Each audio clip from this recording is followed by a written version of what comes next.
Good morning मेरे प्यारे सभी साथियों, आप सभी को वेरी वेरी गुड मॉर्निंग। स्वागत है आप सभी का अपना यूट्यूब चैनल कृष्णा प्रजापति पर। साथियों, आज है 27 मार्च 2024। आज के करंट अफेयर्स में टॉप 10 इंपोर्टेंट क्वेश्चंस कवर किया जाएगा, जो कि सभी प्रतियोगी परीक्षाओं के लिए बहुत ही इंपॉर्टेंट क्वेश्चंस होने वाले हैं। आप किसी भी एग्जाम की तैयारी करते हो, यूपीएससी, एसएससी, रेलवे पुलिस या किसी भी डिफेंस एग्जाम की तैयारी करते हो, तो ये सारे क्वेश्चंस आपके लिए बहुत ही इंपॉर्टेंट क्वेश्चंस होने वाले हैं। चलिए साथियों, सारे क्वेश्चंस एक एक करके कवर करेंगे। आज का जो पहला क्वेश्चन है, हाल ही में किस देश के 3 नए एस्ट्रोनॉट इंटरनेशनल स्पेस स्टेशन पहुंच गए? तो इसका सही आंसर हो जाएगा सेकेंड, यानी कि रूस। रूस के जो एस्ट्रोनॉट हैं 3, वो भी एक नहीं, 2 नहीं, 3 एस्ट्रोनॉट, जो कि उसके इंटरनेशनल स्पेस स्टेशन पहुंच गए हैं। इनके कुछ पॉइंट है वो आप जान लीजिए, आपको क्वेश्चन समझ में आ जाएंगे और क्वेश्चन जो है आपको याद भी हो जाएंगे। ठीक है? पॉइंट समझना बहुत ज़रूरी होता है ताकि आपको क्वेश्चन में कोई डाउट ना रहे। ठीक है? इनका जो पहला पॉइंट है, 26 मार्च को वर्ल्ड क्लॉक के मुताबिक रात 8:33 पर रूस का सोयूज यानी कि MS-25 spacecraft international space station पहुंच गया। ठीक है? नाम क्या था उसका? तो सोयूज MS-25। ठीक है? सेकंड पॉइंट है, इस स्पेसक्राफ्ट में नासा की astronaut Tracy Caldwell Dyson, Russian cosmonaut Oleg Novitskiy और बेलारूस की space satellite participant Marina Vasilevskaya सवार थे। ठीक है? अलग अलग नाम है स्पेसक्राफ्ट में नासा की तरफ से। एस्ट्रोनॉट ट्रेसी कैल्डवेल डाइसन है ना, इसके अलग अलग नाम है। यहाँ पे बेलारूस की स्पेस सैटेलाइट पार्टिसिपेंट और मरीना वासिलिवस्का सवार थे। ठीक है? तीसरा पॉइंट है, एक्सपीडिशन 70 के 7 मेंबर्स पहले से स्पेस स्टेशन में मौजूद हैं। तो एक्सपीडिशन 70 के 7 मेंबर्स जो हैं पहले से स्पेस स्टेशन पे वो उतर चुके हैं और अभी जो है 3 नए एस्ट्रोनॉट वहाँ पे पहुँचे हैं। नए क्रू मेंबर्स के स्पेस पहुँचने के बाद अब वहाँ एस्ट्रोनॉट की कुल संख्या 10 हो गई है। पहले से 7 थे लेकिन अब 10 हो गई है। ठीक है? अगला पॉइंट है, स्पेसक्राफ्ट को आईएसटी के अनुसार 23 मार्च को शाम 6:26 पर कजाकिस्तान से बेकोनूर कॉस्मोड्रोम से लॉन्च किया गया था। ठीक है? अगर आपसे पूछा जाए कि इस स्पेसक्राफ्ट को कहाँ से लॉन्च किया गया, तो आप इसे बोल सकते हैं कजाकिस्तान से बेकोनूर कॉस्मोड्रोम से लॉन्च किया गया था। ठीक है? टोटल कितने एस्ट्रोनॉट यहाँ पे हो चुके हैं इंटरनेशनल स्पेस स्टेशन पे? तो टोटल 10 हो चुके हैं। पहले कितने थे? तो पहले 7 थे। अभी 3 नए एस्ट्रोनॉट गए हैं, वो भी रूस के। ठीक है? इंटरनेशनल स्पेस स्टेशन पृथ्वी से लगभग कितने किलोमीटर दूरी है? तो 400 किलोमीटर दूरी पर है। ठीक है? एस्ट्रोनॉट माइक्रोग्रेविटी इन्वायरमेंट में कई तरह के एक्सपेरिमेंट करने के लिए वहाँ जाते हैं। ठीक है? तो वहाँ पे ग्रेविटी को मापने के लिए और इन्वायरमेंट को देखने के लिए ये एस्ट्रोनॉट वहाँ पे जाते हैं इंटरनेशनल स्पेस सेंटर पे। ठीक है? चलिए साथियों, इतना आप याद रखिए। अगला क्वेश्चन देखेंगे, हाल ही में किस देश में यूनाइटेड नेशन सिक्योरिटी काउंसिल यानी कि यूएनएससी ने सीज फायर का प्रस्ताव पारित किया है? यूएनएससी के द्वारा सीज फायर प्रस्ताव पारित किया गया है। यह हमास में किया गया है। इसराइल हमास में जो युद्ध चल रही थी, तो वहीं पे यह सीज फायर प्रस्ताव का पारित किया गया। ठीक है? इनके भी इंपॉर्टेंट पॉइंट है वो आप जान लीजिए, आपको क्वेश्चन समझ में आ जाएंगे। पहला पॉइंट है, इजराइल हमास में जंग के बीच पहली बार गाजा में सीज फायर के लिए यूनाइटेड नेशन सिक्योरिटी काउंसिल में प्रस्ताव पारित हुआ है। ठीक है? गाजा में अब आपको पता चलेंगे कि यूएनएससी में कितने सदस्य हैं और यूएनएससी में कौन सदस्य वोट अगर नहीं देते हैं तो कोई भी चीज़ प्रस्ताव पारित नहीं हो सकती है ना? इनका जो अगला पॉइंट है आप जान लीजिए, गाजा में सीज फायर के लिए लाए गए प्रस्ताव पर 14 देशों ने सहमति से हुआ, जबकि अमेरिका वोटिंग से दूर रहा। कहने की मतलब है कि अमेरिका जो है इस वोट में शामिल नहीं रहे और 14 देश जो हैं इससे सहमति थे। ठीक है? इजराइल जो है यूएनएससी का अस्थायी या स्थायी सदस्य नहीं है, ऐसे में वह इस प्रस्ताव को मानने के लिए बाध्य नहीं है। तो इजराइल जो है यूएनएससी के सदस्य नहीं है। ठीक है? यूएनएससी में कुल कितने सदस्य हैं? तो यूएनएससी में कुल 5 सदस्य हैं। अस्थायी मेंबर है जिसमें से अमेरिका है, रूस है, ब्रिटेन है, फ्रांस है, चीन है। ठीक है? ये पाँचों देश, अमेरिका, रूस, ब्रिटेन, फ्रांस और चीन, ये पाँचों अस्थायी मेंबर हैं। ठीक है, 5 में से कोई एक सदस्य भी इसको वोट नहीं करता है तो यह प्रस्ताव खारिज हो जाता है। अगर ये पाँचों अस्थायी मेंबर जो भी यूएनएससी में यानी कि यूनाइटेड नेशंस सिक्योरिटी काउंसिल में हैं 5 सदस्य, इसमें से अगर एक भी देश को सहमति नहीं है कि ये प्रस्ताव नहीं आ सकता, ये कानून नहीं लग सकता, तो यह खारिज हो जाती है। ठीक है? सुरक्षा परिषद बिना इन पाँचों देशों की रजामंदी में कोई प्रस्ताव पारित या लागू नहीं कर सकती है। ठीक है? तो सुरक्षा परिषद इस पाँचों देशों के बिना यानी कि अमेरिका, ब्रिटेन, रूस, फ्रांस और चीन के बिना कोई भी प्रस्ताव पारित नहीं कर सकता है। ठीक है? चलिए, इतना आप याद रखिए। अगला क्वेश्चन देखेंगे। हाल ही में कौन से शहर एशिया की बिलियनियर कैपिटल बन गई है? तो कौन से शहर यानी कि हमारे देश की, ये एशिया बोले तो एशिया में, पूरे एशिया में हमारा देश उस शहर में महाराष्ट्र यानी कि मुंबई शहर जो है बिलियनियर कैपिटल बन गई है। ठीक है, बिलियनियर में उनका नाम आ गया है, जो कि चीन को भी पीछे छोड़ दिया है। इनके भी इंपॉर्टेंट पॉइंट है वो आप जान लीजिए। हुरून रिसर्च की 2024 ग्लोबल रिच लिस्ट जारी जारी की गई। आपको अगर बोला जाए कि बिलियनियर लिस्ट किसके द्वारा जारी की जाती है, तो हुरून रिसर्च के द्वारा जारी की जाती है, जो कि 2024 ग्लोबल लिस्ट जारी की गई है। इस लिस्ट के मुताबिक भारत की आधुनिक राजधानी मुंबई एशिया के अरबपतियों की राजधानी बन गई है। ठीक है, तो मुंबई में काफ़ी पैसे हो गए हैं अरबपति में शामिल हो गए हैं, बिलियनियर में शामिल हो गए हैं। अगला अगला पॉइंट है, मुंबई ने पहली बार चीन की राजधानी बीजिंग को भी पीछे छोड़कर यह मुकाम हासिल किया है। ठीक है, यहाँ 603 स्क्वायर किलोमीटर में एरिया में 92 अरबपति रहते हैं, जबकि बीजिंग में 16,000 स्क्वायर किलोमीटर में 91 अरबपति हैं। तो हमारे मुंबई में सिर्फ 603 स्क्वायर किलोमीटर में 92 अरबपति हैं, और जबकि चाइना में जो बीजिंग शहर है वहाँ पे 16,000 स्क्वायर फीट में 16,000 स्क्वायर किलोमीटर में 91 अरबपति हैं। ठीक है, मुंबई के टोटल जो 92 लोगों की संपत्ति एक साल में 47% बढ़कर $745 बिलियन यानी कि 37.09 लाख रुपए हो गई है। ठीक है, वहीं पे चीन की राजधानी में बिलियनियर की वेल्थ 28% कम होकर $265 बिलियन यानी कि 22.8 लाख करोड़ रुपए रह गई है। ठीक है, तो मुंबई काफ़ी आगे बढ़ चुका है, चाइना जो है अभी पीछे हो चुकी है। ठीक है, दुनिया के टॉप 10 बिलियनियर में सिर्फ मुकेश अंबानी ऐसे हैं जो कि 9.43 लाख करोड़ रुपए की संपत्ति के साथ इकलौते भारतीय हैं। तो टॉप 10 में भारतीय जो सबसे नंबर 1 है वो मुकेश अंबानी है। ठीक है, चलिए इनके कुछ तथ्य हैं वो आप जान लीजिए। कुछ चार्ट बना के दिए गए हैं जो कि मुंबई ने बीजिंग को पीछे छोड़ा है। उसमें से कुछ देश ऐसे भी हैं जो कि न्यूयॉर्क है, जो कि पहले नंबर पे है, लंदन है 97 पे, मुंबई है 92 पे, बीजिंग जो है 91 पे, संघाई है 87 पे, शेनझेन है 84 पे, और हांगकांग है 65 पे। ठीक है, तो हमारा जो मुंबई है, भारत देश का मुंबई, महाराष्ट्र का शहर, वो 3 नंबर पे है। ठीक है, पहले नंबर पे कौन है, तो न्यूयॉर्क है जो कि $119 बिलियन के मालिक है। ठीक है, चलिए इतना आप याद रखिए। अगला क्वेश्चन देखेंगे साथियों। ये क्वेश्चन आप दोबारा वीडियो देख लीजिएगा, अच्छे से पढ़ लीजिएगा, आप खुद से पढ़ लीजिएगा, आपको समझ में आ जाएंगे। ठीक है, चलिए साथियों अगला क्वेश्चन देखेंगे। हाल ही में श्रीनगर में जम्मू कश्मीर और लद्दाख हाई कोर्ट के एडिशनल जज किसे बनाया गया? तो श्रीनगर में जम्मू कश्मीर और लद्दाख हाई कोर्ट के एडिशनल जज मोहम्मद यूसुफ वानी को बनाया गया है। ठीक है, इनका सही आंसर हो जाएगा थर्ड। इनके भी इंपॉर्टेंट पॉइंट है वो आप जान लीजिए।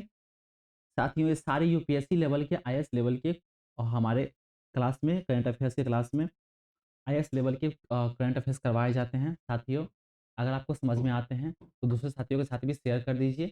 चैनल पर अगर नए हैं तो सब्सक्राइब कर लीजिए, बेल आइकन को हिट कर लीजिए। सब्सक्राइब करने का कोई चार्ज नहीं लगता है ना साथियों। चलिए, सब्सक्राइब करने से, लाइक करने से, कमेंट करने से हमें ज़्यादा मोटिवेशन मिलता है। चलिए साथियों, इसका पहला पॉइंट जान लीजिए। श्रीनगर में जम्मू कश्मीर और लद्दाख हाई कोर्ट के चीफ जस्टिस एन कोस्टिवर सिंह ने मोहम्मद यूसुफ वानी को एडिशनल जज के रूप में पद की शपथ दिलाई।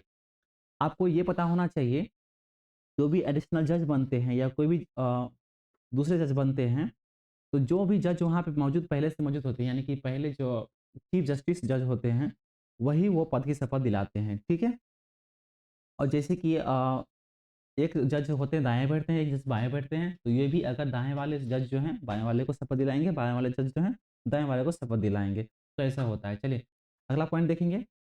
मोहम्मद यूसुफ वानी को 2 साल के लिए एडिशनल जज नियुक्त किया गया है। तो आप याद रखेंगे मोहम्मद यूसुफ वानी को सिर्फ़ 2 साल के लिए एडिशनल जज नियुक्त किया गया है, ठीक है? अब जो है जम्मू कश्मीर और लद्दाख हाई कोर्ट में जजों की संख्या चीफ जस्टिस समेत 16 हो गई है। अगर आपको ये पूछा जाए जम्मू कश्मीर में लद्दाख और जम्मू कश्मीर और लद्दाख हाई कोर्ट में कुल कितनी जजों की संख्या हैं? तो आप बता सकते हो 16 जजों की संख्या है, ठीक है?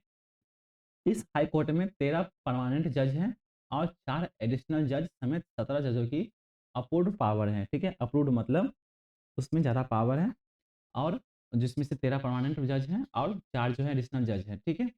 अभी जो मोहम्मद यूसुफ वानी को बनाया गया है उन्हें सिर्फ 2 वर्षों के लिए बनाया गया है, तो इससे ये पावर नहीं मिलेंगे। चलिए, इतना आप याद रखिए। अगला क्वेश्चन देखेंगे।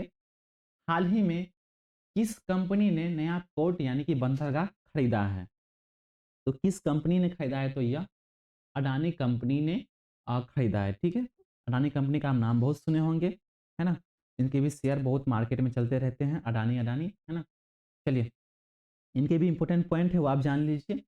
गौतम अडानी की कंपनी अडानी पोर्ट्स ने एक और पोर्ट यानी कि बंदरगाह खरीद लिया है। ये अडानी पोर्ट्स का 14वां पोर्ट होगा।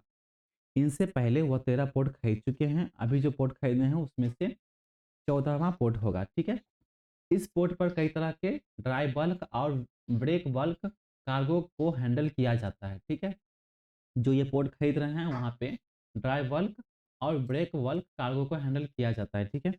अगर आप ये पढ़ोगे तो आपकी साइंस की अंदर जाना पड़ेगा, है ना? ये सारे जो क्वेश्चंस जितने भी हमारे क्लास में जितने भी क्वेश्चंस होते हैं सारे आईएएस लेवल के होते हैं। अगर आप किसी भी एग्ज़ाम की तैयारी करते हो तो आपके लिए बहुत ही फ़ायदेमंद है ये हमारे जितने भी इम्पोर्टेंट पॉइंट्स होते हैं, पॉइंट्स हमारे क्लास में इसीलिए होते हैं ताकि आपको क्वेश्चन समझ में आ जाए, ताकि क्वेश्चन में आपको कोई डाउट ना रह जाए, है ना? चलिए साथियों अगला पॉइंट देखेंगे। अदानी पोर्ट भारत का सबसे बड़ा प्राइवेट पोर्ट ऑपरेटर और end to end logistic provider है, ठीक है? तो अदानी पोर्ट जो है भारत का सबसे बड़ा प्राइवेट पोर्ट है। चलिए, इनके भी कुछ चार्ट हैं, 13 पोर्ट 14 पोर्ट कौन-कौन से हैं, वो आप जान लीजिए। देश के 13 बड़े पोर्ट हैं चलाते हैं अडानी पोर्ट्स जिसमें से मुद्रा पोर्ट है जो कि गुजरात में है, टूना टर्मिनल है जो कि गुजरात में है, दहेज पोर्ट है जो कि गुजरात में है, ठीक है? हजारी पोर्ट है वो भी गुजरात में ही है। तो 4 पोर्ट जो है मुद्रा port, Hazari port, tuna terminal, दहेज पोर्ट ये चारों पोर्ट जो है गुजरात में स्थित है, ठीक है? वहीं पे दिघी पोर्ट जो है आप नाम सुनेंगे दिघी पोर्ट का वो महाराष्ट्र में है।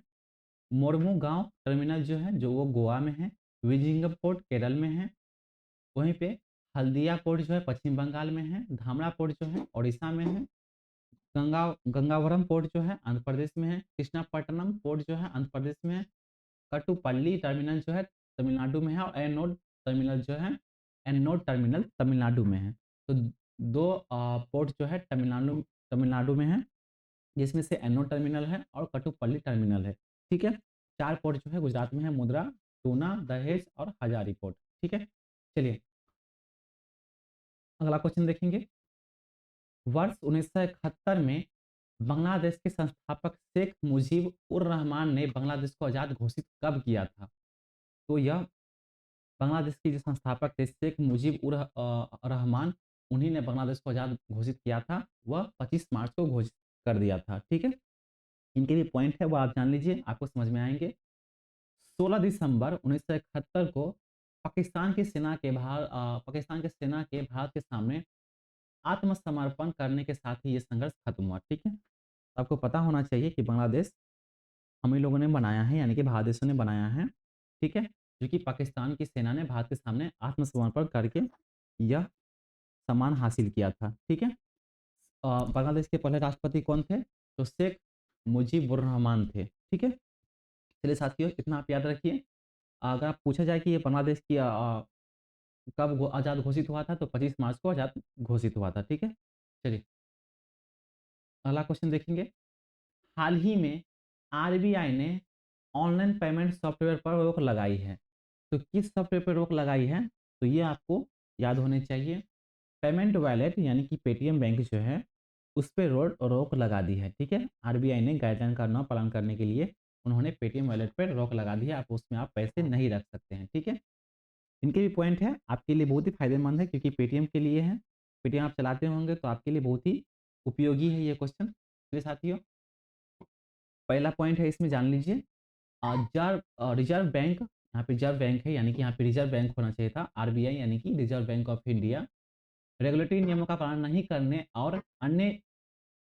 और कई अन्य अनियमितताओं के चलते पेटीएम वॉलेट को प्रतिबंध लगा दिया गया है, ठीक है? तो उसके आरबीआई के जो गाइडलाइन होते हैं, आरबीआई के जो रूल होते हैं, वो आप पालन नहीं करोगे, तो आरबीआई जो जानते हो आप सरकारी बैंक है, रिज़र्व बैंक ऑफ सभी सभी बैंकों के सरदार बोलते हैं जिसे तो सभी बैंकों की ये हेड हैं, जिनके नियम होते हैं वो हर बैंक को पालन करना होता है, ठीक है? इस तरह से 31 मार्च को इस बार बैंक संडे है लेकिन बैंक खुली रहेंगी, तो अगर आप कोई भी बैंक अगर बंद रहती है, तो ये आरबीआई के विरुद्ध जाता है, ठीक है? उसी तरह से आरबीआई के विरुद्ध ये चली गई पेटीएम वॉलेट, इसी के लिए यह प्रतिबंध लगा दिया गया, ठीक है? अब पेटीएम वॉलेट से भी पैसा जमा नहीं हो सकेंगे और पेटीएम के फास्टैग यानी कि उसको भी बदलना होगा। फास्टैग अगर आप फोर व्हीलर गाड़ी रखे हैं, तो उसपे आप फास्टैग लगाए होंगे, जो कि आप पेटीएम के द्वारा लगाए होंगे, है ना? तो उसका जो फास्टैग है, वो आप बदलना होगा, आप दूसरा लगाइए, ठीक है? चलिए इनका अगला पॉइंट है, नियमों के अनुसार जो है फास्टैग से पेमेंट ना होने पर दोगुना टोल देना होता है, ठीक है? तो अगर आप जो भी रोड नियम है, यानी कि सड़क नियम है, उस पे अगर फास्टैग से पेटीएम फास्टैग से अगर आप पेमेंट नहीं होती है, तो आपको दोगुना टोल देना पड़ेगा, ठीक है? टोल नाका सब रहता है हाईवे पे, जहाँ पे आपको ये पैसे देने पड़ते हैं टैक्स के लिए, ठीक है? पेटीएम वॉलेट की सुविधा बंद होने से इसकी यूपीआई सर्विस पर कोई फ़र्क नहीं पड़ेगा, ठीक है? तो अगर आप यूपीआई पेटीएम सिर्फ वॉलेट बंद हो गया है, बाकी इसमें सभी चीज़ कर सकते हैं जैसे कि ticket booking, recharge, bill payment ये सभी सुविधाएँ उसमें अभी भी हैं और यूपीआई से पेमेंट अभी भी कर सकते हैं, सिर्फ उस पहले पेटीएम वॉलेट में पैसा नहीं रख सकते। अगर आप रखे भी हैं, तो उसे आप निकाल लीजिए, आपके अकाउंट में चले जाएँगे, ठीक है? दूसरे अकाउंट में। चलिए साथियों इतना आप याद रखिए। अगला क्वेश्चन देखेंगे, हाल ही में नौसेना के नए हेडक्वार्टर का उद्घाटन किसके द्वारा किया गया? तो नौसेना के हेडक्वार्टर का उद्घाटन जो है रक्षा मंत्री के द्वारा किया गया है, ठीक है? इसका सही आंसर थर्ड हो जाएगा। इनके भी इंपॉर्टेंट पॉइंट है, वो आप जान लीजिए। केंद्रीय रक्षा मंत्री राजनाथ सिंह ने दिल्ली के छावनी में नौसेना के नए हेडक्वार्टर नौसेना भवन का उद्घाटन किया। यह इमारत मॉडर्न फैसिलिटीज और इंडोवैक एडवांस टेक्नोलॉजी के साथ लैस है। तो एडवांस टेक्नोलॉजी के साथ यह बनाया गया है, ठीक है? ये नौसेना भवन जिनको केंद्रीय रक्षा मंत्री राजनाथ सिंह ने इनका उद्घाटन किया है, ठीक है?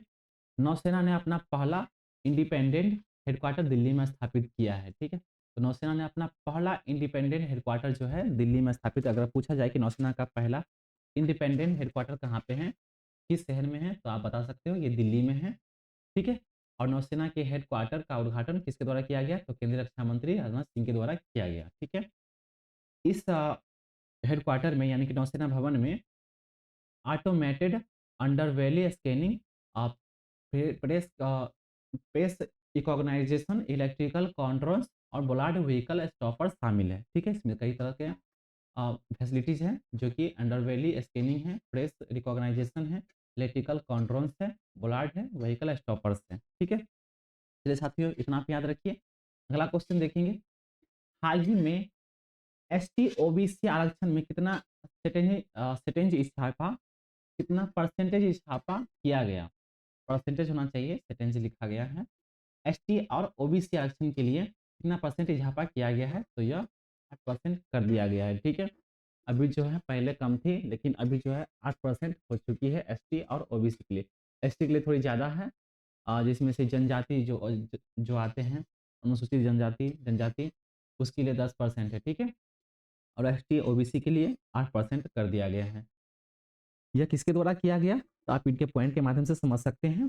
पहला पॉइंट है, जम्मू कश्मीर के उपराज्यपाल मनोज सिन्हा की अध्यक्षता में प्रशासनिक परिषद की बैठक हुई। इस बैठक में अन्य पिछड़ा वर्ग ओबीसी का आरक्षण दोगुना करते हुए 8% कर दिया गया, ठीक है? दूसरा जो है, प्रदेश प्रशासन ने संसद द्वारा जम्मू कश्मीर में लागू अनुसूचित जनजाति के आदेश में जोड़ी गई नई जनजातियों के पक्ष में 10% आरक्षण की मंजूरी दी है, ठीक है? 4 नई जनजातियों में पहाड़ी जातीय समूह पदारी, कोली और गदा ब्राह्मण शामिल है। ठीक है, 4 नई जनजातियाँ हैं जिसमें से पहाड़ी जातीय समूह पहाड़ी जाति है जिसमें, और दूसरा जो है पदारी है, तीसरा कोली है और चौथा जो है गदा ब्राह्मण है। ठीक है, 15 नई जातियों के साथ ओबीसी के पक्ष में आरक्षण को 8% तक बढ़ाने की मंजूरी दी गई है। अब जम्मू कश्मीर में अनुसूचित जनजातियों के लिए कुल कोटा 20% तक बढ़ा दिया गया है। ठीक है, चलिए साथियों, इतना आप याद रखिए। किसके द्वारा किया गया? तो जम्मू कश्मीर के उपराज्यपाल मनोज सिन्हा जी के द्वारा किया गया है। ठीक है, चलिए इतना आप याद रखिए। अगला क्वेश्चन देखेंगे। लास्ट क्वेश्चन है, दुनिया के सबसे ताकतवर रॉकेट स्टारशिप को कब लॉन्च किया गया? तो दुनिया के यानी कि वर्ल्ड के सबसे ताकतवर ताकतवर रॉकेट जो है स्टारशिप, उसे लॉन्च किया गया है 14 मार्च को। ठीक है, इनके भी कुछ नियम है, कुछ रूल्स है, कब कैसी घटना हुई, इनके भी आप पॉइंट के माध्यम से समझ सकते हैं। इनका पहला पॉइंट है, टेक्सास के बोका चिका ने दुनिया के सबसे ताकतवर रॉकेट स्टारशिप को लॉन्च किया गया। ठीक है, टेक्सास के बोका चिका से, ठीक है, और टेक्सास के बोका चिका से दुनिया के सबसे ताकतवर रॉकेट स्टारशिप को लॉन्च किया गया। ठीक है, ये फिश के जैसा दिखता है। ठीक है, स्टारशिप का यह तीसरा टेस्ट था जो करीब करीब सक्सेसफुल रहा। इससे पहले भी 2 टेस्ट कर चुका है, जो कि 20 अप्रैल 2023 को स्टारशिप का पहला ऑर्बिटल टेस्ट किया गया था। ठीक है, तो 2023 को स्टारशिप का पहला ऑर्बिटल टेस्ट किया गया था, जो कि उड़ान भरने के 4 मिनट बाद ही मैक्सिको की खाड़ी के पास 30 किलोमीटर ऊपर स्टारशिप में विस्फोट हो गया था। तो समझो कि 30 किलोमीटर ऊपर वो विस्फोट हो गया था, पहला इसका ऑर्बिटर टेस्ट। ठीक है, स्टारशिप का। दूसरा वहीं पे दूसरा जो है दूसरा टेस्ट 18 नवंबर को किया, शाम 6:30 बजे, जो कि पृथ्वी पर वापस लैंडिंग के दौरान 3.2 मिनट बाद 90 किलोमीटर ऊपर यह फट गया था। ठीक है, तो दोनों बार क्रैश हो चुका था और इस बार जो है करीब करीब सक्सेसफुल रहा है, पूरी भी नहीं कह सकते, करीब करीब सक्सेसफुल रहा है, तीसरा टेस्ट था। ठीक है, चलिए साथियों, इतना आप याद रखिए। स्टारशिप स्पेसक्राफ्ट और सुपर हैवी रॉकेट को कलेक्टिविटी स्टारशिप कहा जाता है। ठीक है, तो स्टारशिप स्पेसक्राफ्ट और सुपर हैवी रॉकेट को क्या कहा जाता है? तो स्टारशिप कहा जाता है। ठीक है, चलिए साथियों, लास्ट क्वेश्चन थे।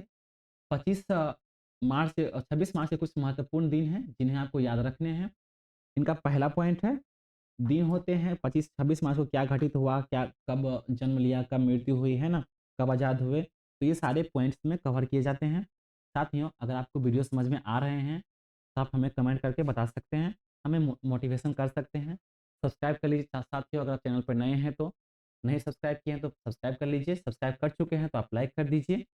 आपको सब्सक्राइब करने का कोई भी चार्ज नहीं देना पड़ता है, फ्री ऑफ कॉस्ट है। आप सब्सक्राइब कर सकते हैं, लाइक कर सकते हैं, कमेंट कर सकते हैं, सारे माध्यम से आप हमें मोटिवेशन कर सकते हैं, हमें अपनी सूचना प्रदान कर सकते हैं। ठीक है साथियों, इसी चैनल पे कुछ ही अगले महीने से आपको इसी चैनल पे इतिहास पढ़ने को मिलेंगे। ठीक है, जिस तरह से हमारे देश का इतिहास पढ़ने को मिलेंगे, राज्य का इतिहास पढ़ने को मिलेगा, जैसे बिहार, उत्तर प्रदेश, दिल्ली का इतिहास, राजस्थान का इतिहास, मुंबई का इतिहास, है ना, बेंगलोर का इतिहास क्या रहा है, पुणे का इतिहास, ये आपको इतिहास पढ़ने को मिलेंगे। आपको देश के बारे में जानने को मिलेंगे। ठीक है, वर्ल्ड वार फर्स्ट, सेकेंड, ये सब आपको सब सुनने को मिलेंगे। जिस तरह से आप किताब पढ़ते हो उसी तरह से आपको ये एक बेहतरीन ढंग से आपको समझाया जाएगा। आपको एक कहानी के माध्यम से, एक फ़िल्म की स्टोरी के जैसे आपको समझाया जाएगा। इसी चैनल पे आपको सारे वीडियो प्राप्त होंगे, सारे कंटेंट प्राप्त होंगे। तो आप चैनल को सब्सक्राइब कर लीजिए, बेल आइकन को हिट कर लीजिए, है ना साथियों? जितने भी वीडियो आए, जितने भी लेक्चर डाला जाए, तो आपको नोटिफ़िकेशन के माध्यम से आपको सारे लेक्चर प्राप्त हो जाए, है ना? चलिए साथियों, 26 मार्च के महत्वपूर्ण दिन है। पहला पॉइंट है, इसमें आप जान लीजिए, 2014 में ताबी रोइवास एस्टोनिया के प्रधानमंत्री बने थे। ठीक है? तो एस्टोनिया के जो प्रधानमंत्री बने थे, उनका नाम था ताबी रोइवास, जो कि 2014 में 26 मार्च के दिन बनाया गया था। ठीक है? उसी तरह से 2006 में ऑस्ट्रेलिया के मेलबर्न में 18वें राष्ट्रमंडल खेल शुरू हुए थे। ठीक है? तो 18वें राष्ट्रमंडल खेल शुरू कब हुए थे? ऑस्ट्रेलिया के मेलबर्न में, तो 2006 ईस्वी में 26 मार्च के दिन किए गए थे। ठीक है? उसी तरह से 2000 ईस्वी में व्लादिमीर पुतिन रूस के राष्ट्रपति चुने गए थे। तो व्लादिमीर पुतिन जो भी पुतिन जो है, रूस के राष्ट्रपति 2000 ईस्वी से ही चुने गए थे। ठीक है? वो भी 26 मार्च के दिन चुने गए थे। पुतिन का नाम, पूरा नाम व्लादिमीर पुतिन है। ठीक है? अगला पॉइंट है, 1983 में अमेरिका ने नेवादा में परमाणु परीक्षण किया था। तो परमाणु प्रशिक्षण जो है अमेरिका ने नेवादा में किया था, जो कि 26 मार्च 1983 में किया था। ठीक है। उसी तरह से 1974 में चिपको आंदोलन की शुरुआत हुई थी। तो आप बहुत नाम सुने होंगे चिपको आंदोलन। उनकी शुरुआत जो है 1974 ईस्वी में 26 मार्च के दिन की गई थी। उसी तरह से 1953 में डॉक्टर जोनास साल्क ने पोलियो से बचाव के लिए नए टीकों की घोषणा की थी। ठीक है। अगला पॉइंट है 1907 में मशहूर हिंदी कवियत्री महादेवी वर्मा का फर्रुखाबाद में जन्म हुआ था। ठीक है। तो मशहूर हिंदी कवियत्री थी, यानी कि कवि थी, जो कि महादेवी वर्मा उनका नाम था, जो कि फर्रुखाबाद में जन्म हुआ था इनका 1907 ईस्वी में 26 मार्च के दिन हुआ था। ठीक है। चलिए साथियों, आज के लिए इतना ही। साथियों, अगर आपको वीडियो पसंद आते हैं, समझ में आते हैं, अगर समझ में नहीं आते हैं तो आप हमें कमेंट करके बोल सकते हैं। हम आपकी रिप्लाई ज़रूर करेंगे।